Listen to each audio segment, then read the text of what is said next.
Standing quietly in the village of Corjuem, surrounded by swaying palms and the gentle rhythm of island life, rises the serene Mãe de Deus Chapel, a place of faith, reflection, and enduring devotion. For generations, this little chapel has been more than walls of stone and lime. It has been a home for whispered prayers, quiet gratitude, and the steady comfort of shared belief.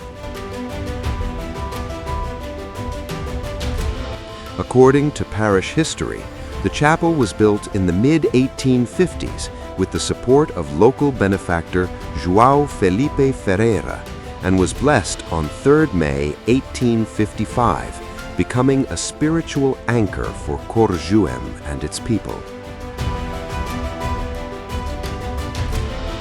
Over the decades, families gathered here for feast days and simple devotions.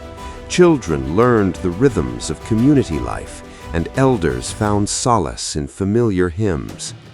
The chapel's whitewashed walls and humble architecture speak of devotion expressed through humility and continuity rather than grandeur. Seen from above, the chapel rests gently within the village, framed by narrow paths, green fields, and open skies, as if it has grown out of the land itself. It is part of the village's memory, a quiet witness to births and farewells, celebrations, and long evenings of prayer. Though time and progress have changed much around it, the chapel remains a place where roots are remembered and new hopes are born.